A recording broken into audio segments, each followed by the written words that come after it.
Hey, everybody. It is me, KMO. I'm wearing the Geb shirt. But today I'm pimping a different project. Geb is evergreen in the pimp list, but I have this 21-day resolution. It's not a New Year's resolution. It's just one day I decided, you know what, for the next 21 days I'm going to write 1,000 words a day. And I've been posting them to my Patreon.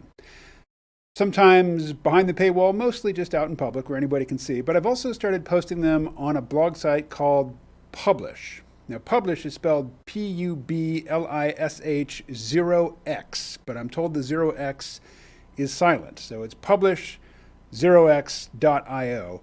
And my blog there is called KMO's Corner. There's a link to it in the stream description. So the thing with Publish is that they just give you, the reader, some crypto with which to tip the bloggers there. And so, you create an account, set up a wallet, and then at the bottom of each blog post, there's a little slider. You can give all of the tip to the blog's author, or you can slide that slider to the left and give yourself some of the tips. So the default is you're giving 80% to the writer, and you, the reader, get 20% for your efforts. Again, you don't supply the money. The platform is supplying the money. You're just deciding how much of it to allocate. And it's not a prisoner's dilemma, and it's not any sort of game theory or ultimatum game or anything like that. It's just up to you. You decide how much to give. So if you would, won't cost you anything except a little bit of your time, pop on over there and check out the interface and tell me what you think of it. And, of course, I'd love to see some comments. Hey, it's Benjamin who says, I'm still trying to make an account on Publix. What's Publix? Don't know what that is. Let's see. Hikane says, I don't even know 1,000 words. Actually, you probably know upwards of 1,000,000. Or now, several 100,000 anyway. Alrighty, so somebody give me something to riff on. Otherwise, I'm just going to talk about how I've given up on politics. I wish. No, Crystal Ball and Sagar and Jetty, they left Rising and they went to start their own show. And I just never picked up the habit of watching the new show. And I kind of stopped watching Rising with their new hosts. And I'm spending all my time on YouTube anyway, watching videos about cryptocurrency and yield farming and liquidity providing and all the other ways you can make money in the crypto universe, including basically just putting your hand up saying, yes, I would like some crypto. Please give me some free crypto. And that actually works. There are things called airdrops where people who are creating new tools, new networks, new exchanges, which have their own token, just to get people interested and get them involved, they do what are called airdrops. They just basically give money to not everybody, not everybody. They give their tokens to people who sign up for them. It's basically like a lottery. So I've noticed that, I don't post much to Twitter. The whole Twitter interface to me is just, it's one big malformed, perverse incentive in the shape of a little blue bird. But every now and again, I'll go over there. But all of these organizations that want to give you some of their token, they also want you to spread the word, particularly on Twitter and Telegram. I just signed up for Telegram, and my Telegram is entirely crypto stuff. But I was just looking through my feed, and it looks rather soulless now. It's all of these canned messages, and I'm trying to inject some soul into it. But I figure I should probably just start a second Twitter. But a lot of these organizations, they for your Twitter to count, you have to have at least 100 followers. So I probably need to put up some content over on Twitter with a new account, which I haven't created yet, but I intend to. That would interest people, particularly people who are interested in crypto, because that's mostly what the new account would be, would consist of. All right, Surface Pro, this is my face. Do you recognize my face without the beard? Yes, it does. First says, bruh, which I hear from time to time on YouTube, youth-oriented YouTube, and I don't get it. Ever watched Avatar: The Last Airbender? Okay, Hikane, I'm gonna make you gag. So reach for the trash can. Have it ready. I saw the M. Night Shyamalan movie. Yeah, he's shaking his head. I know people speak very highly of it. The animated series. I have not watched it. Someday, in the fullness of time. I was going to say when I'm in prison and have Netflix. Is it on Netflix? He doesn't know. But, if I'm in prison and I have whatever streaming service The Last Airbender is on, I'll watch it. But that's probably not true because, I just lived through 2020 just like the rest of you, not leaving my apartment, having internet access, and there's, most things remain unwatched.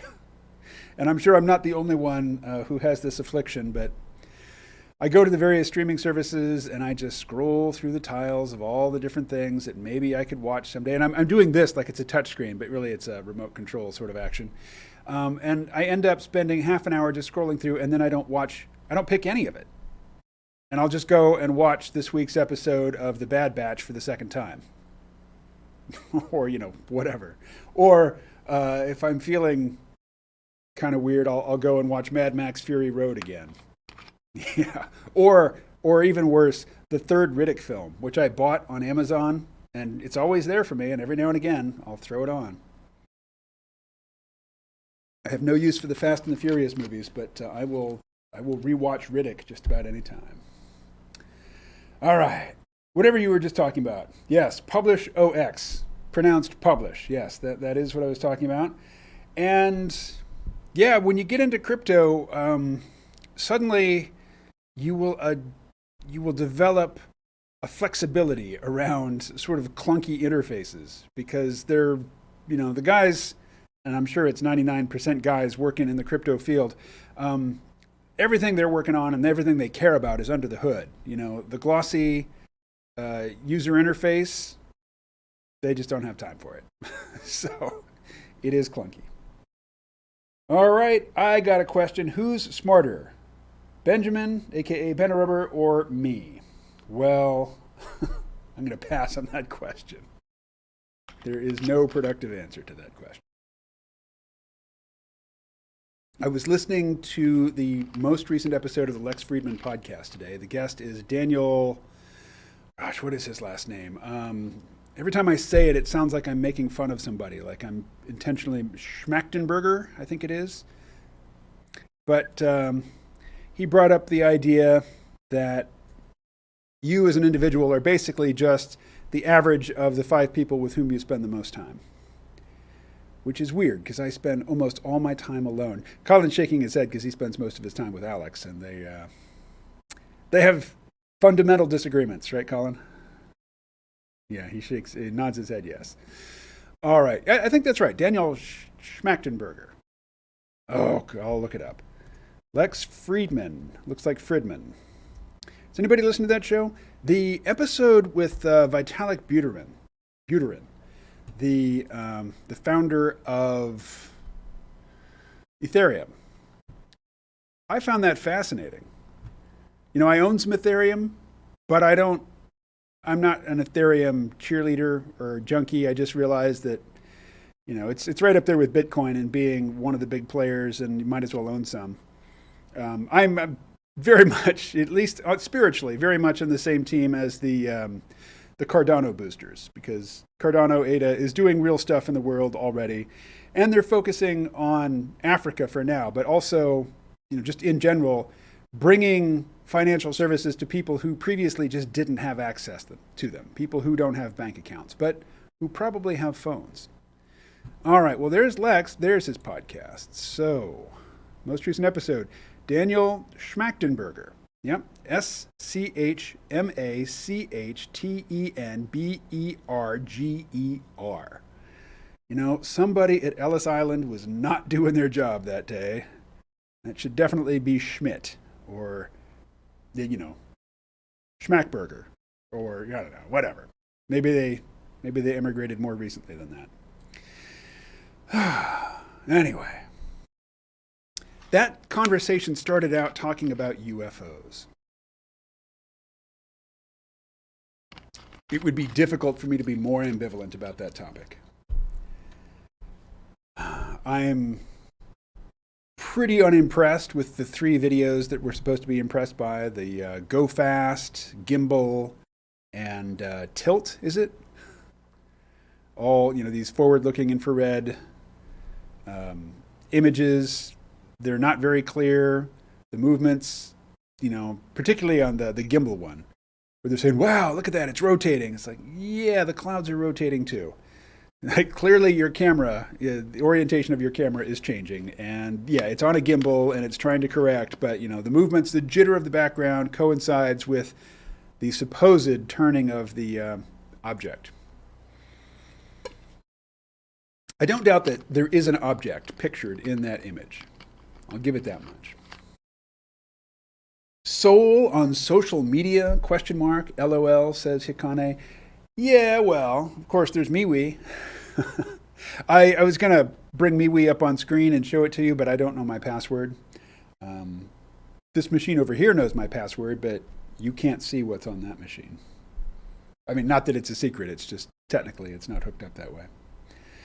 All right. I need more. Give me more direction or I'll blather. Well, blather is par for the course. You know, I don't play golf, but I use golf metaphors. I don't fish much either. Many years since I've been fishing, and many more years than that since I caught anything. And I guess occasionally I'll use a fishing metaphor, the one that got away.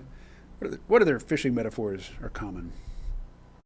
It's funny, I have a girlfriend in the Philippines that I talk to on WhatsApp all the time, and her English is excellent. She has very good English skills. She's college educated. She's lived in Singapore, where the lingua franca there is English, and she's just really good. But every now and again, I'll just casually use an idiom that she doesn't know, and this happens too. She basically speaks international English and I speak American English. And occasionally she will use a phrase that, it's not that I don't know it, but it's not in my regular vocabulary. Like today she was describing a body of water, a running body of water, and she described it as a brook. And she was asking me what the difference is between a brook and a stream. And I basically just had to say, brook sounds British to me. I never say brook. I don't know anybody who says brook. Colin's raising his hand, says he says brook, but my family's from Arkansas, and the thing that she's describing as a brook, my mother would call a branch. Like a branch off the river. Yeah. But what was the phrase I used today? I don't know. My head is full of all kinds of antiquated phrases and terms that really don't apply to my life at all, and probably didn't apply to my parents' lives. Maybe applied to their parents' lives, but maybe not. Anyway, fishing metaphor. Take the bait. Yeah, yeah. Have something on the line. Throw out a line. Set the hook. Yep, all of those. Hikane says, brook is commonplace in Vermont, basically a stream. So no, stream and brook are just synonyms, right? Yeah, that's what I thought. And then, I don't know that we really have much need of this word, but in Australia, a lot of times there'll be a channel off a river that doesn't really flow. It's just a channel that goes for a while and then stops, and the water in it is still water. So that's called a billabong. I asked Rose if she knew what a billabong was, and she said it's a line of clothing, surfer clothing, which, yes, is true. But it's named after not stagnant necessarily, but a non-flowing branch off of a river in Australia. Colin is scowling at that. Yes, that is a billabong. So when I lived in Australia, I bought a used car, and when I left, I sold it for the same amount that I bought it for, which was, and I sold it back to the same dealership that sold it to me. So basically, I got it for free. I paid for gas and insurance, and that was my ride. And the car had a name. The car's name was Chazwazzer. It's from the Simpsons episode where the Simpsons went to Australia and Bart had a bullfrog with him. And he showed it to some Australian guy who didn't recognize it. And he said, "What's that?" Bart said, "It's a bullfrog." And the Aussie says, "Bullfrog? That's a funny name. I'd have called it a Chazwazzer." So, Chazwazzer was our car. There is no theme. There is no theme. Hit me with a theme. First says, dress up drone as UFO, film it with absolute dogshit quality cam that's shaky, and profit off shizos. Shizos. What is a shizo? Do you know that word, Colin? Shizo? Colin doesn't know that word, so I feel a little less out of it. Isn't that a cove or a setback? A cove is a kind of a cave, isn't it? Oh no, a cove. Cove is, an inlet. But that's, a billabong's freshwater. A cove is usually saltwater. Yeah. You're thinking there can be a cove on the lake? Colin's looking it up. All right. Isn't that a cove or a setback? So there's a guy on YouTube. I don't remember his name. I didn't ever watch his stuff. I only watched, like one debunking of his stuff. But his contention was that airplanes were demons. He'd never been on one. He didn't know anybody who'd ever been on one. And so what he would do is he'd go out, because he lived in a place where airplanes would fly overhead. He would take a camera and he would take pictures of the airplane, and then he would crank the resolution on, like he'd upload the photo to his computer, he'd change the resolution, so it was a very low-res image, very bitty, and then he would zoom in on this very low-res image, and it was, all distorted, and it was like sort of staticky patterns, and he would just look in the staticky patterns and pick out images that looked satanic, and then trace over them and circle them and say, here's evidence that these things are demons. And he had a following. There were people online who took this guy seriously. What do you think of the new Crystal and Sagar show Breaking Points? I thought it was going to be more long form, but haven't seen any videos of that. I think it's tailored for people who are paying for the service, because the bits I see on YouTube, like with Rising, it was difficult to watch all the segments in the correct order. But with Breaking Points, it's impossible. There's just, as far as I can tell, there's no way to watch the show from beginning to end on YouTube. And for their, what used to be radar segments, now they call them Breaking Point segments, they show you just the scripted part, and then when they start to go to the unscripted conversation between them, there's a title card and it says, subscribe. So I find the whole presentation very off-putting, and I'm not making any effort to follow it. So, from my perspective, Crystal and Sagar have kind of left the building. And at the same time, I've gotten really into crypto, and this is fun because I used to think that like people who would get up in the morning and the first thing they wanted to know about was, what are the prices of my stocks? What are my stocks doing? I've known people for whom that was their primary objective when they wake up in the morning. What are my stocks doing? And I used to think that was just, again, soulless, unworthy of their intellect. And the other day I was lying in bed. It was morning. I'd been awake for a while, but I hadn't gotten up yet, and I hadn't spoken yet. And then the first words out of my mouth were, Alexa, what's the Bitcoin price? And if any of you are listening to this through speakers, maybe she's telling you right now. It's been very frustrating in its total lack of movement. It's just been hovering around 35,000 for many days, and just the last couple days it broke 40,000, and now it's hovering around 40,000, not really doing much. I think it's gonna start climbing again here soon. I don't own much Bitcoin. What I own are altcoins, no shit coins, altcoins, and they have greater price movement, but they track Bitcoin. So when Bitcoin starts rising, they'll also start rising. Let's see. First says, time to KNS. Oh, time for Crystal and Sagar to sell out. One going to Fox and the other to CNN. I don't see that happening. I really don't. One, I don't think that Fox or CNN could really offer them much. Their ratings are better. At least they were on Rising. They were getting more viewers than anybody on Fox except Tucker Carlson, and certainly better than anybody on CNN. So no, I don't think Crystal or Sagar would be at all interested in going back to traditional corporate gatekeeper media or Pravda. Alrighty, what else? Give me more. Or else I'll just talk about Bitcoin more.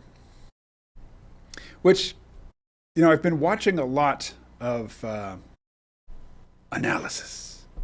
And there's different kinds of analysis. There's the hater analysis. There's just, if you tell YouTube, basically, if you watch a few videos of people saying, oh, it's going to zero, it's a scam, this is terrible, YouTube has seemingly an infinite stockpile of those sorts of videos, and it'll just feed you one after another. And if you want to watch it's going to the moon, it's going to be worth $100,000 by July, YouTube has an endless supply of those videos as well. So I'm not interested in either one. So the ones that I am interested in, there's one guy, Lark Davis. He sounds American, but he's in New Zealand. And I don't know if this was the reason why he moved to New Zealand, but he does have this advantage of New Zealand, on the other side of the planet. When I get up in the morning and I look at YouTube for the first time, there's usually a new video from Lark Davis ready to go first thing in the morning, because it's not morning where he is. He may have done that before he went to bed, but it's the first new content about Bitcoin of the day that's ready for my consumption. He kind of says, I feel like it takes one old white politician to ruin the crypto market forever. Well, all the Bitcoin folk were very concerned that Joe Biden might say something at the G7 that would cause more fear, uncertainty, and doubt and cause the price to crash. And he didn't. I don't know why he didn't. And somebody was saying, well, maybe they didn't have him say anything because they couldn't really trust him. His handlers, the people who actually decide what agenda he's going to push, they couldn't trust him to actually deliver the right message about Bitcoin. He might have taken the wrong pills that morning and might say something glowingly positive about it. Let's see. So El Salvador has decided to take, first the president announced that he was introducing legislation, and then the legislation passed. So in El Salvador, everybody selling anything will be required to accept payment in Bitcoin. And that seems a little nuts to me. Like, the old lady selling bananas in the market, I don't think she should have to take Bitcoin, but she will, Also, there's no capital gains. So you can move there, and when you sell your Bitcoin, if you've renounced your U.S. citizenship, you don't have to pay capital gains. I'd rather pay capital gains, personally. I won't like it at the time, but I'm not renouncing my imperial citizenship. Let's see. Does everyone just accept that the president is a demented puppet? I don't know that he's demented. I think he's just kind of in a slow decline, and he's been in it for a while, so it's advanced at this point.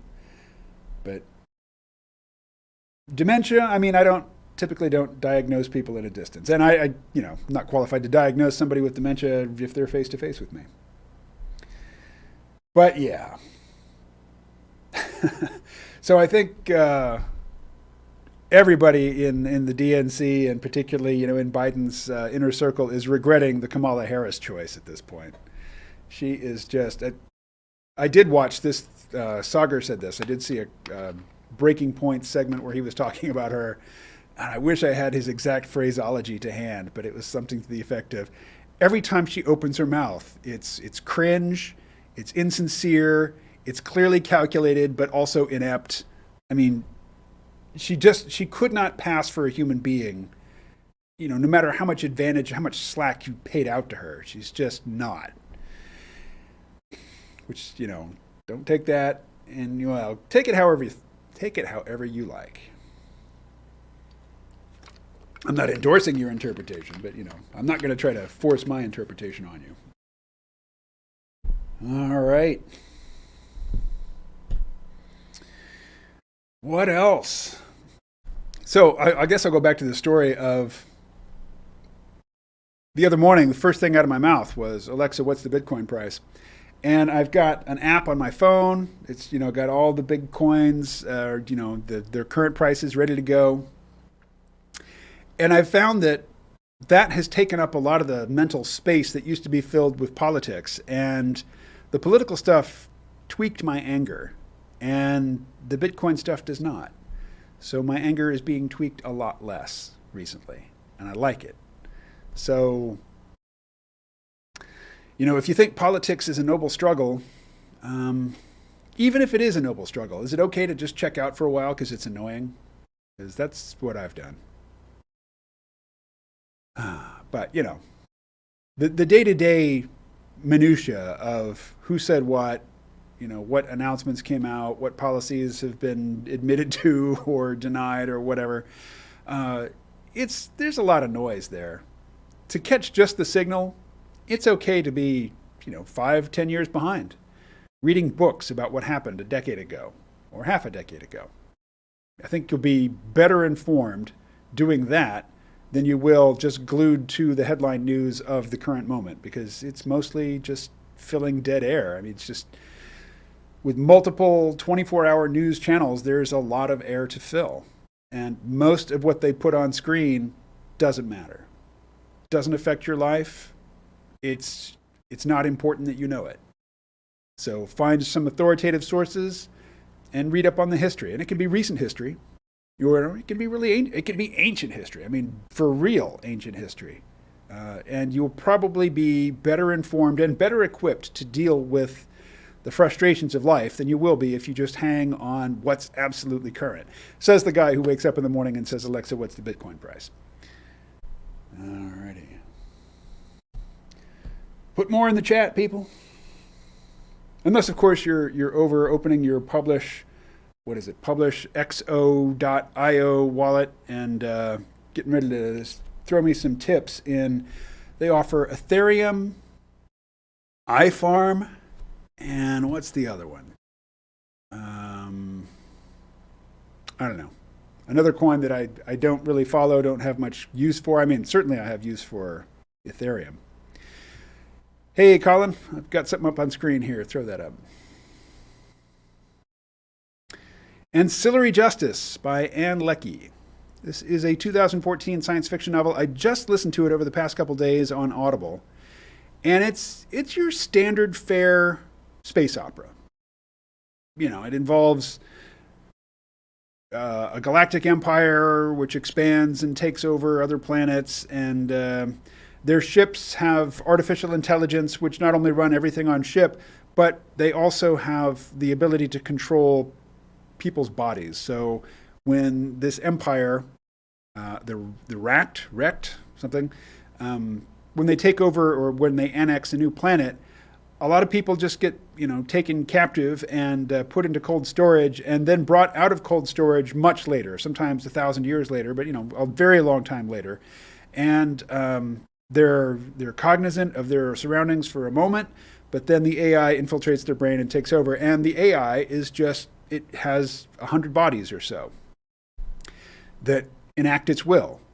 Both on its ship, or, in the corridors of the ship, doing maintenance and whatever, and then also down on planets. Sometimes they act as soldiers, and they're very efficient.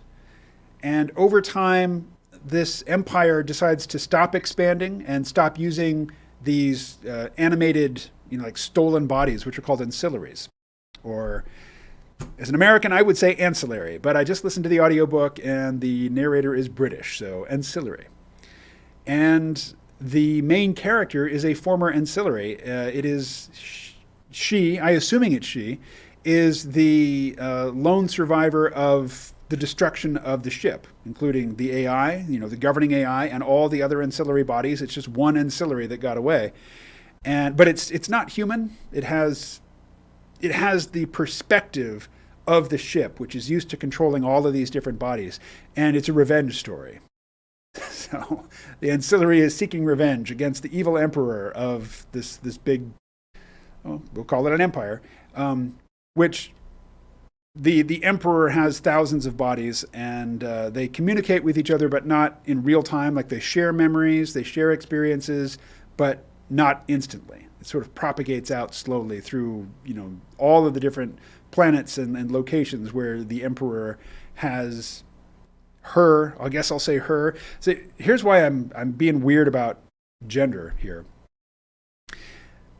The main character, who was the ship, doesn't really care much about gender, because the culture she comes from, they don't differentiate between male and female in their pronouns.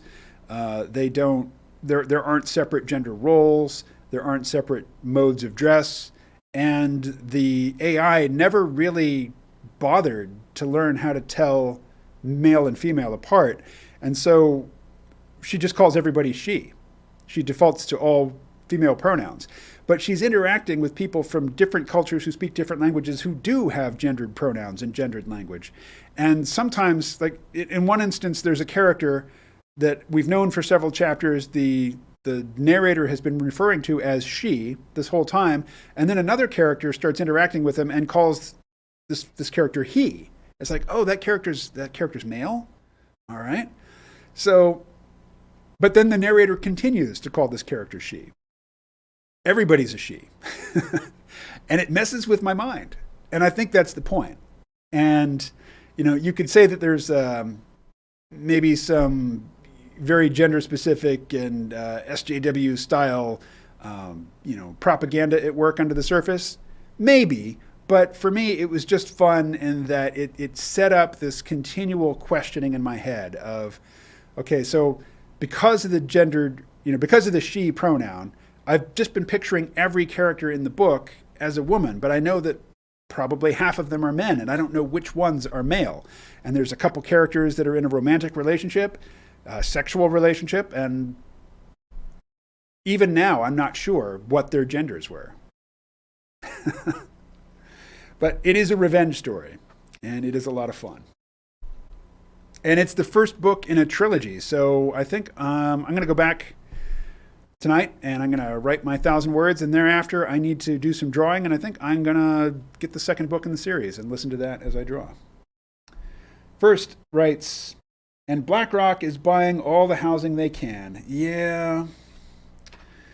Not just BlackRock, but they're the big one. So we had our, COVID response of the, what do you call it when somebody gets kicked out of their house? Eviction. Yes, the eviction moratorium. Well, lots of people ended up with so much back rent they couldn't pay it, and when the eviction moratorium ends, they're out. And so, yeah, there's a lot of vacant property, and the holders of the property, the owners of this rental property, have been operating without their accustomed income for a long time, and they can't really afford to keep the place.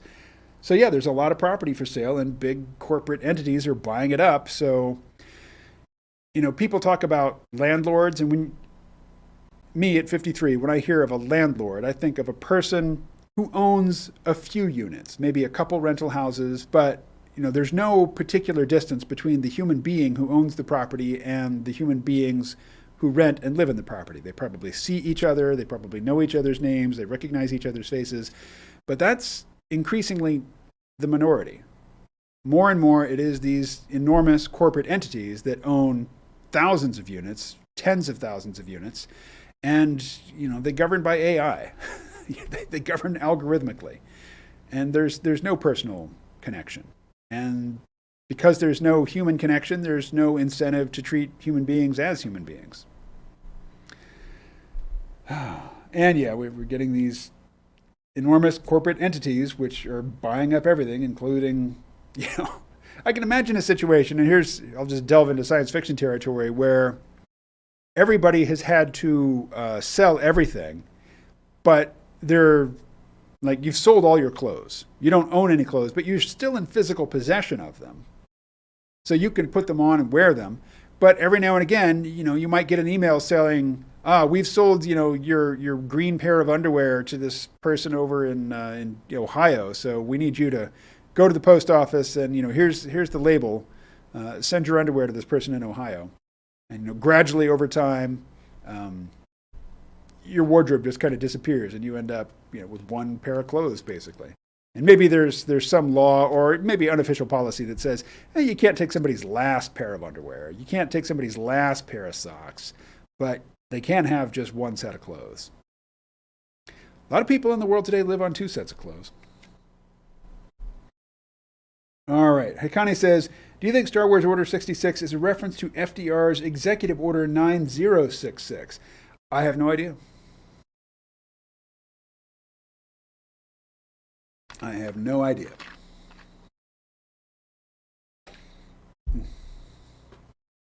I really love the expanded world of Star Wars that was created with Star Wars: The Clone Wars, Star Wars Rebels, now Star Wars Bad Batch.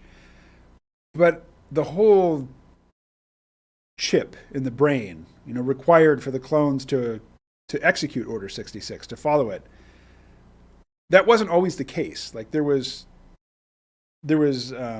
novels and things where it was explored just how the clones would feel about Order 66 coming down and them having to essentially murder Jedi that they'd served with for years and that they were close to. The chip sort of negates all of that and makes it less interesting to my mind. I would rather have media where the clones really are conflicted, but they don't need a special chip in their head to make them good soldiers. They're just, they were raised, they were decanted from a bottle and raised from a very young age, and they've had, all of their young childhood training, all their adult training. I mean, everything. Their entire environment and their entire social ethos is around being good soldiers. I don't think they need a chip in their head to tell them, to make them repeat this catchphrase, good soldiers follow orders. So to me, that takes away a lot of the interest, a lot of the dynamic of, maybe a certain number of clones would refuse. And there would be clone-on-clone violence. I mean, that to me would be more interesting. The chip takes away a lot of the human drama, a lot of the psychological drama. But I really enjoy the Bad Batch. I was not particularly excited when I heard that was going to be the next Star Wars animated series. But the timing is great. The voice actor they got to do all of the clone voices, I mean, he's been doing it for 10 years now.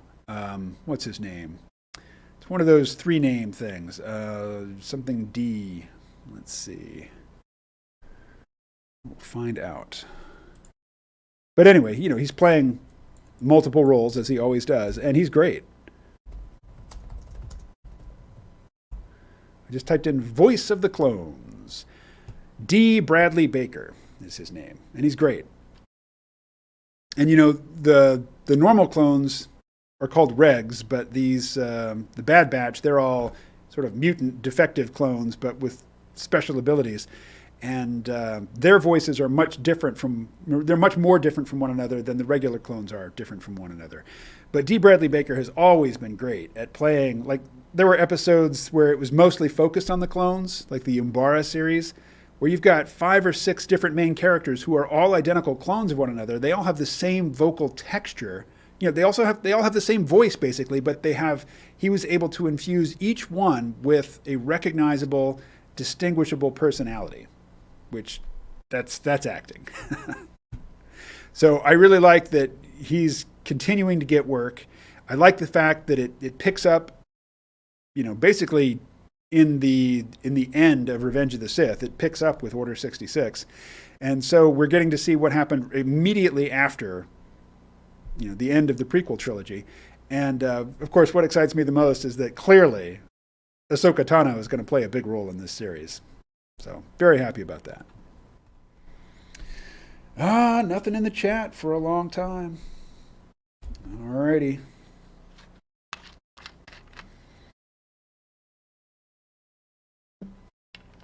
I guess I will also mention that on Sundays at 11 a.m. Eastern, there is a gathering on Clubhouse. So many different apps. The names don't spring to mind. Clubhouse. This is the audio only thing you do with your phone. Gatherings there are called rooms, and I have started a club there called the Real Time Epistemology Club, and our gathering, our room, is at 11 a.m. on Sunday morning. 11 a.m. Eastern, so it's going to be later in the day for folks in Europe, earlier in the day for people here, west of me in the North American continent, and at a really inconvenient time for people, say, in Hawaii or Japan or Australia. And I'm sorry about that, but, it's got to happen sometime, and there's no one time that's good for everybody around the globe. But the first couple meetings have been small but enjoyable, but I would encourage people to come on over. There's a MeWe group, and I'd show it to you, but I don't know my password. I rely on this device over here and this device to remember such things. So, somebody ask me a question or give me a comment to respond to. Or I can just start talking about science fiction some more. I meant to unsubscribe from Netflix. I make sure to subscribe 1 month out of 10 so that they remember what I've watched. But usually by the end of the month, I've seen everything that I had planned to see or wanted to see or, care to see. And I forgot to cancel my subscription, so these days, when I go and I just scroll through all the different tiles and look at what's there and what I'm not going to watch, I'm doing it on Netflix. But I do really enjoy Love, Death, and Robots, which is a animated anthology series, and it is by David Fincher of Fight Club fame, and also the director of the first Deadpool movie, and he also directed this most recent, which was terrible, Terminator film. What is his name? Is it Tim Miller? Anyway, it's an anthology series. It's animated. It's it's titillating for younger folk, and maybe older folk as well. But I'm kind of over it. But I learned the other day that it grew out of an attempt to do a good sequel to, 1982's Heavy Metal? The animated film based on stories from the comic. And they couldn't get the rights. I mean, these guys really wanted to pick up the mantle of heavy metal and carry it into the 21st century with the current animation techniques and have adult-oriented but still, adventure-oriented content in an animated form, and they didn't get the rights to do heavy metal, so they did Love, Death, and Robots instead. Hikani says, I unsubbed when Netflix made the movie about little girls dancing while barely clothed. What was that called? Kitties? Cuties. Yeah, I didn't see it. Just the stuff they showed on the news made me want to throw up. Yeah, I have not seen Cuties. I have no comment on Cuties. No interest in watching it. Paul says, Ben Rubber, how's the scythe going? I remember you mentioned that some time ago. Yeah, actually, he mentioned it, I think, on Sunday on the call. Oh, and Paul says, KMO, you were great on the Professor Nick podcast. Y'all had a great dynamic. Thank you, Paul. Let's see. So, Benjamin, what up with the scythe? How goes it? How goes it with you, Paul? What's up? Hikane says, hi, Paul. Yeah, I have not done the YouTube live stream while drawing thing in several months now. I think my community guideline strike may have fallen off at this point, in which case I will start doing those again. Alrighty. Well, y'all in the chat can talk to me or talk amongst yourselves, and I'll just jabber. I've been busy as all get out. Now there's a great phrase. As all get out. I couldn't explain. I mean, I can explain what it means, but I can't explain why it makes sense or why it means what it means. Let's look that up. Let's say phrase as all get out. All right. Where did the phrase as all get out come from? The expression seems to have originated as simply as get out and then migrated to the more common modern version. According to the American Heritage Dictionary of Idioms, the earliest attested usage is from Joseph C. Neal's Choral Sketches, although the dictionary lists the title as character sketches. That's not very satisfying. Give me some more. Googling for this has yielded mostly conjecture. Common and plausible versions which include get out as a euphemism for hell, as in get out of here.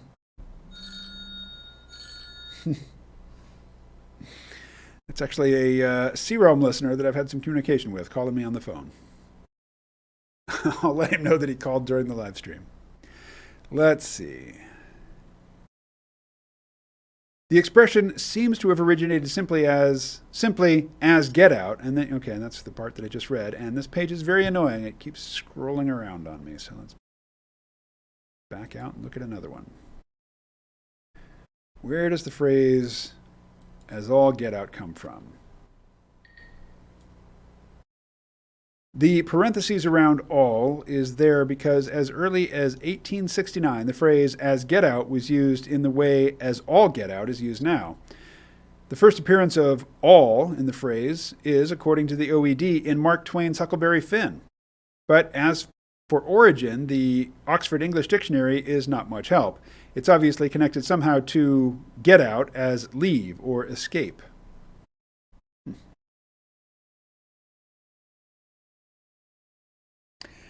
So, Benjamin, let's see, back up a bit. I've missed a few things. Haha, the hemp garden has been good, learning a lot. Not too hot this time, I hope. I went to a conference and came to the conclusion that I need to either find a niche or find a new biz. I'd be curious to hear more about that.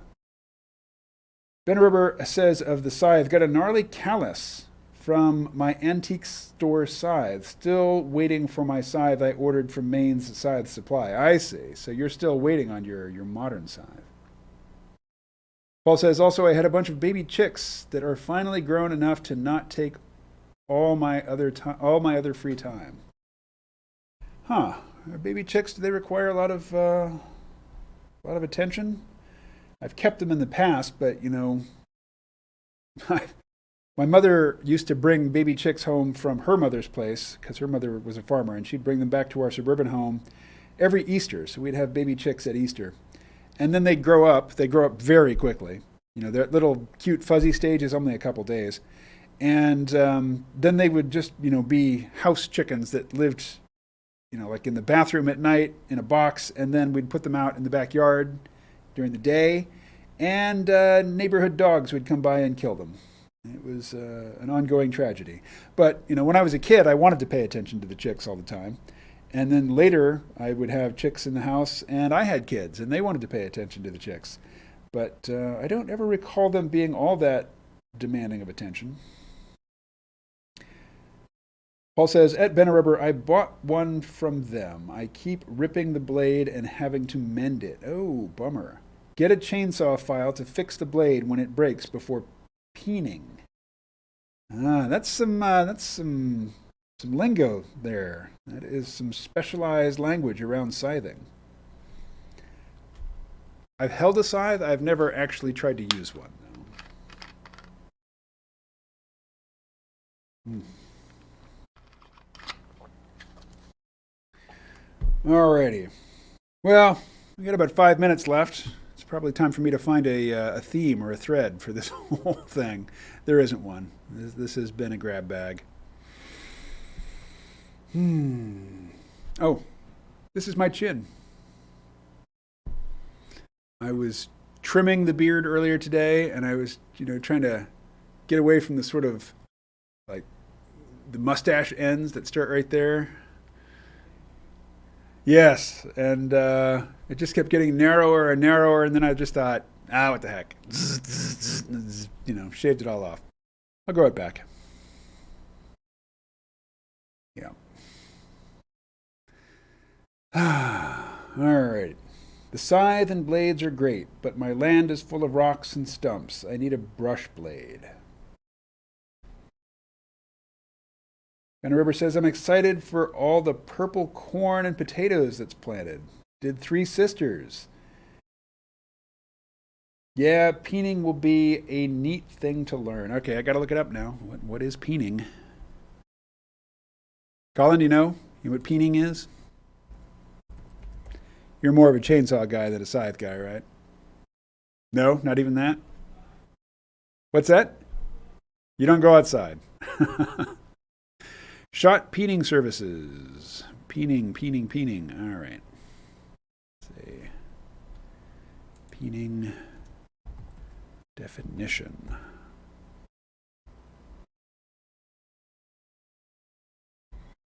So the Free Dictionary defines it as the end of a hammerhead opposite the flat striking surface, often wedge-shaped or ball-shaped and used for chipping, indenting, and metalworking.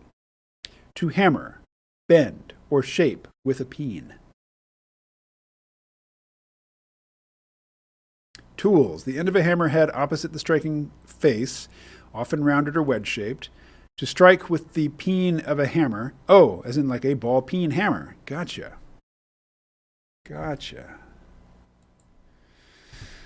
All right. Well, so assume it's flattening out the blade. Bring back crazy Deputy Dan beard. Colin, I hope you are doing well, says Paul. Are you doing well, Colin? Not sure how to interpret that look. Still alive, says Paul, or says Hikane. Not Paul. Still alive, Paul, says Hikane. So can't be doing too bad. Thanks. I don't know. I think for some people, death would be an improvement.